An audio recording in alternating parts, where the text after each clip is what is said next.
Recording started. Okay, so I've got a picture here that's showing Lucy the elephant, which we talk about in the lessons. So that's an elephant, you guys have probably heard of it. That's a resident at the Edmonton Valley Zoo. And I don't know if you guys have heard about this much before in the news. Like, I know it was in the lessons, but I don't know if you've heard about in the news this guy, Bob Barker, who's like a game show host.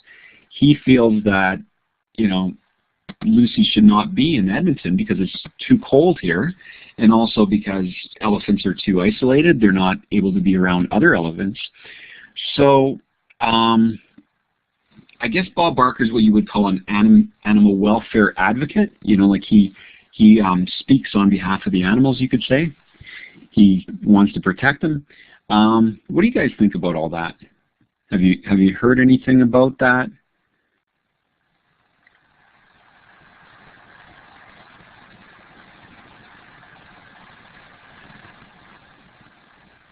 Okay.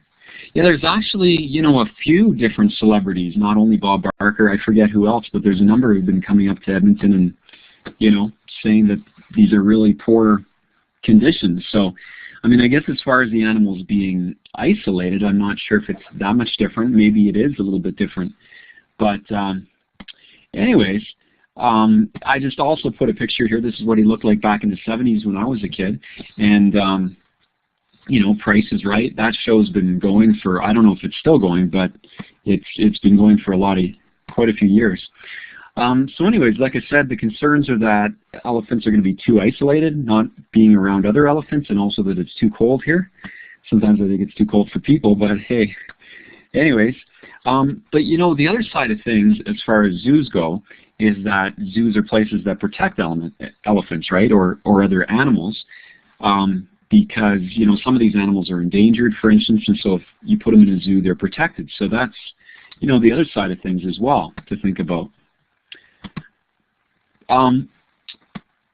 You know, in the lesson we talked about this idea of stakeholders, right? And so the word stakeholder, it's a party that has a stake in, or an interest in something, right? So, you know, for instance, if you're putting up a new playground in a city, the different parties who have different opinions on that are stakeholders. So a lot of times their interests are different from one another, right?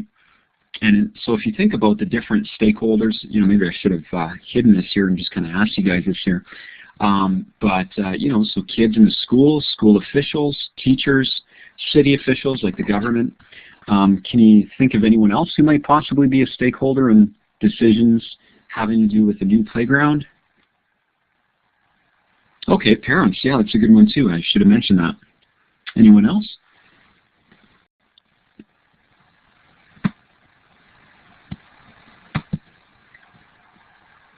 Okay. Well, good. So that's kind of the idea behind stakeholders, right? It's people that have a stake or, you know, an interest in something, and usually they have different interests. This picture here is kind of interesting. It's showing people swimming with these creatures called manatees, and I just heard the question, is that a good idea, these recreational swims? And so, you know, there is the positive side of them, right? You know, they provide an opportunity for people to interact with wildlife, which is good. But I guess some people have raised concerns because what happens is sometimes during these swims, people kind of interfere with the movements of the manatee, like they might chase them or just somehow control them in another way so they're not free to move. So that's a concern that some wildlife advocates have had. And so there's different solutions having to do with that, but basically they've had to do with, they've allowed more freedom for the manatee, and they've also regulated the tour companies. So specifically some of the things they put into place are rest areas for the manatees, and new rules to enforce that relate to swimming with them. And then last of all, a reduced number of permits. So of course, if there's not as many permits for people to swim with them, then it's not as much of a problem, if it is a problem, right? So you can see that the rules they put in place that kind of have to do with the manatee as far as providing rest areas, and then also controlling the company. So they're trying not to control it from the people's end of things. It's more based on the company. So but it's kind of an interesting thing, and you know, a lot of people do different things like that, swimming with dolphins or whatever. Have you guys ever done anything kind of cool like that when you've been on a trip? I don't know if you've been on a trip to some exotic place or something like that. Okay. I haven't either. I've never been to, you know, any place really exotic. Well, I have been to Florida before, but didn't have a chance to swim with manatee. How about you, Haley?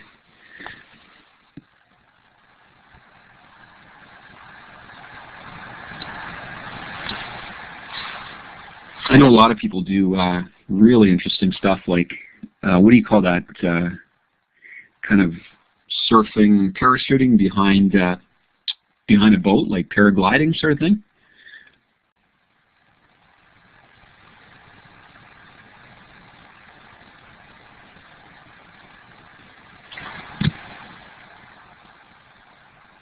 Okay. Hey, well, that would be kind of cool. Was that out east? Eastern Canada?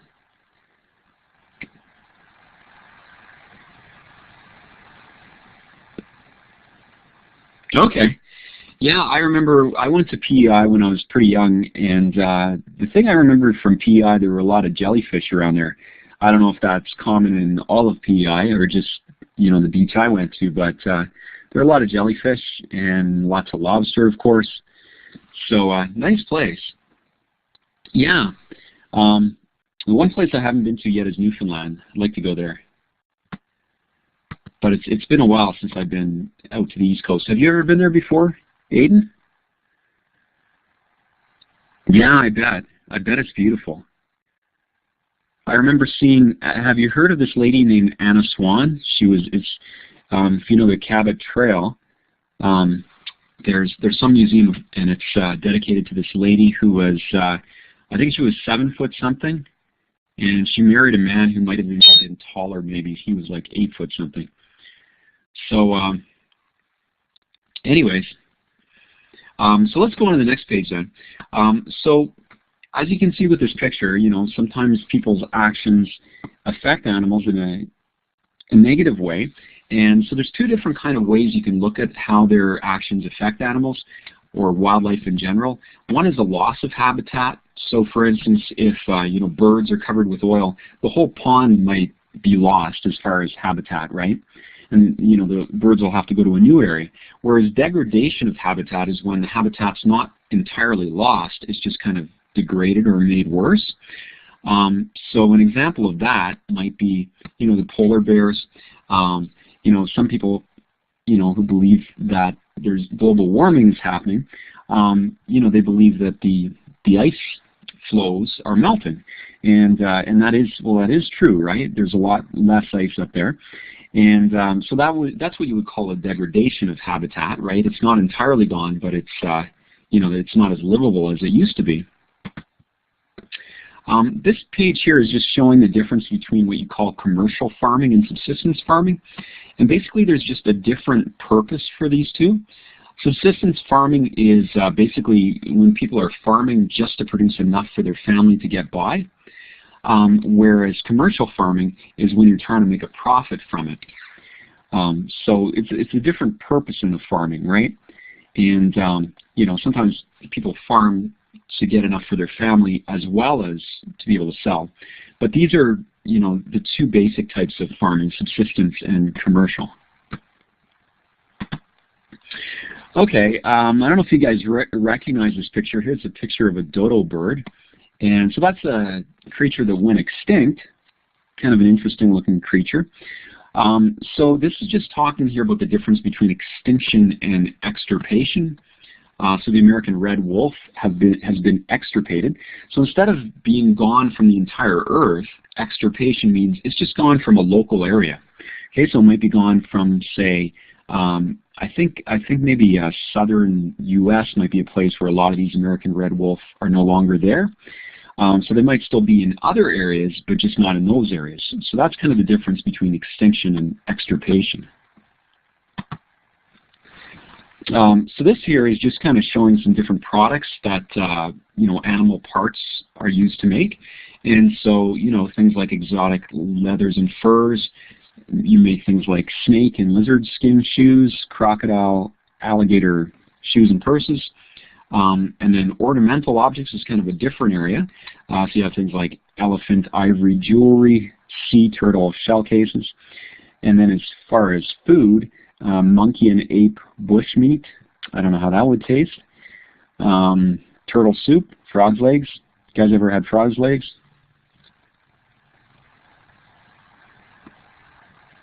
Okay.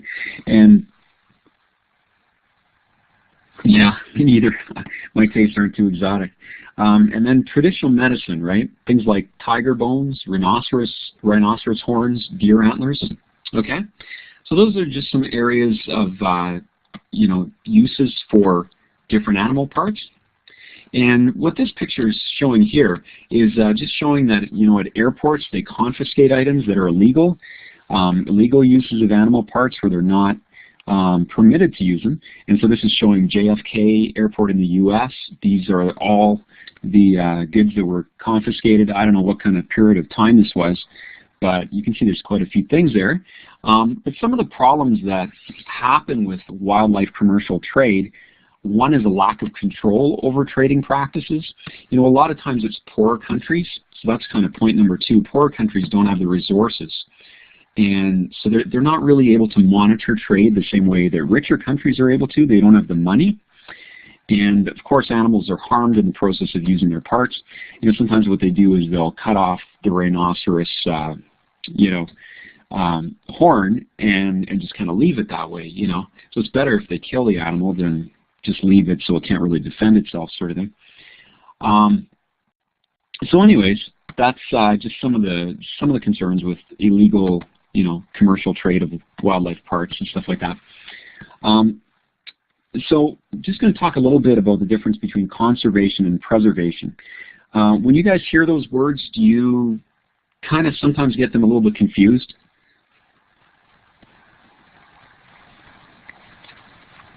I know I do sometimes. But basically the difference is preservation is kind of the absence of human involvement. Okay, so it's basically saying, just leave the wildlife the way it is. Conservation depends on human involvement. Okay, so another way of saying it is conservation is the proper use of nature, whereas preservation is the protection of nature from use. Okay, and so if you look at the environmental movement, much of it is in favor of preservation. Okay, so that's kind of like the absence of human involvement, right? So if you've got a creature that's endangered, like the leopard tree frog, that's going to be an example of preservation. If you've got people saying, protect these guys. On the other hand, organizations like Ducks Unlimited, you guys have probably heard of that before, eh? They work with hunting groups, and they play a part in conservation. So they make sure that animal numbers, their stocks, are kept at proper numbers, proper levels, so they don't go down too much. And so so they make sure that wildlife have habitats that enable them to live healthy lives. Okay, so it's kind of two slightly different ways of looking at dealing with animals.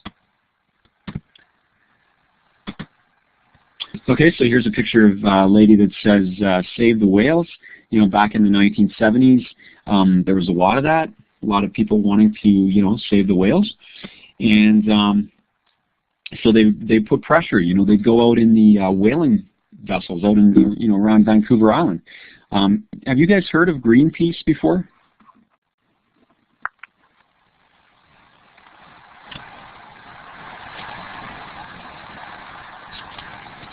Okay. Greenpeace is a pretty you could say intense sort of environmental movement. It started in Canada actually, and like I said, I think it started with the whaling movement.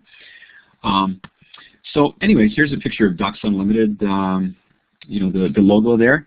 And so again, it's just talking about taking the proper approach to dealing with animals. All right, so I just wrote here, certain types of human practices are believed by some to lead to the loss of wildlife and their habitats. So we've already seen how the greenhouse effect and global warming could affect polar bears. You guys have seen that probably before, pictures of the polar bears trying to swim to the ice floe, but there's not enough, and they're struggling sometimes to to get enough ice to live there. So that's one problem. And another is something like deforestation, where you're cutting down rainforests, which again leads to a loss of habitat for monkeys and birds and other creatures like that. I forget what it is, but you've probably heard before about the number of plants and animals that live in the rainforest. Like of all the varieties in the world, you know, it's a really high percentage that are in the rainforest. So, okay, so I wrote, that's the fact, Jack. So this is just kind of talking about the differences between facts, opinions, and beliefs. And so basically, you know, opinions and beliefs can be facts, but as long as they're backed up by supporting evidence, right? Of course, that's, I'm sure, what you learn about in a lot of different subjects, like you were talking about social studies, Haley, providing evidence to support your arguments and that kind of stuff, right? Yeah, that's probably, you probably hear quite a bit of that, eh? Okay, so this picture here, I kind of liked it. You know, the guy just spilt the milk, and so the idea of this is trying to get us to think about is unintended consequences. Okay, so those are, of course, consequences that people didn't intend or plan for. I don't know if you guys remember this, but I know I told my Science 7 students about this as well when I talk about unintended consequences. You know, back years ago, farmers were using DDT. I'm not sure if they're still using it, but they used that to control malaria. And even now, you know, there might be vegetables that, you know, I'm not sure, certain places in the world use DDT, and so you have to wash your vegetables well. So they were trying to control this disease, malaria, which of course, you know, is caused by a mosquito, right? The problem was that in the end, they caused an even worse disease to happen. And so what happened was, first they're trying to control mosquitoes, but then what happened was a type of lizard known as a gecko started getting sick because of eating the bugs poisoned by DDT, right? So the geckos get sick, and because of that, they're kind of like, you know, just almost like they're drunk or something, right? And they're easy catch for the cats. So the cats are going for the lizards instead of going for the rats. And of course, as you know, rats cause a lot of disease in different places in the world, right? And so, so now all of a sudden you've got a lot of rats, and they start overpopulating and causing this disease called typhus. So you start controlling malaria with this chemical, but in the end you make an even worse problem by causing this typhus, right? So not the best situation. Of course, in Alberta we don't have any rats apparently, so it's kind of cool. You guys heard that before, that Alberta is pretty much rat-free? Yeah, it's cool. I was just reading about it the other day, like how it started, you know, years ago, and how they're keeping it going now. Anyway, so the last thing here, I think this is the last point here, is just that the decisions people make relating to wildlife are ones that harm the fewest number of creatures in the long term. Okay, so there's kind of 2 points there. You want to harm the fewest number of creatures, and you want it to be in the long term, because you know, whatever happens in the long term is kind of more important. And of course, you always have to balance the needs of different creatures. You know, sometimes the decision you're going to make is going to harm some creatures, but it's going to benefit others, and so you always have to take these different things into account, right? Okay, so great. That's all we needed to cover on this unit here, the second unit. So we'll have our test on Friday, I guess. And did you guys have any questions about anything we covered here?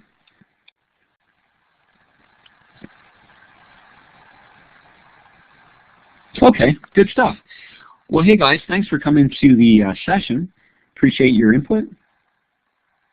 And also, sorry about the inconvenience with the, I know the school was kind of acting up today and stuff. It had to do with TELUS, you know, problems up north. So anyways, I'm hoping it's going to kind of, you know, stabilize now and not be any more problems. But hey, hope you guys have a great rest of the day, a great rest of the week as well. Hopefully it's going to be, the snow is going to be melting and stuff. I know, Haley, I think you had mentioned before that you got a little more snow recently, eh? Yeah, so hopefully that's going to be gone soon and we can enjoy the spring.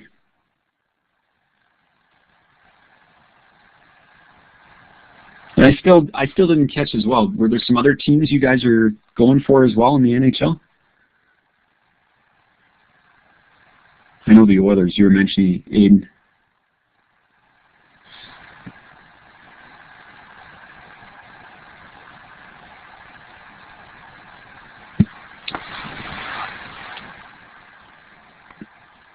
Okay. Well, hey, they're not doing too badly, eh? Well, hey. Yeah, no doubt.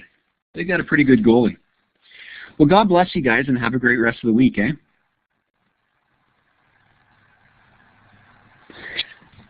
Okay, take care. God bless. Bye for now.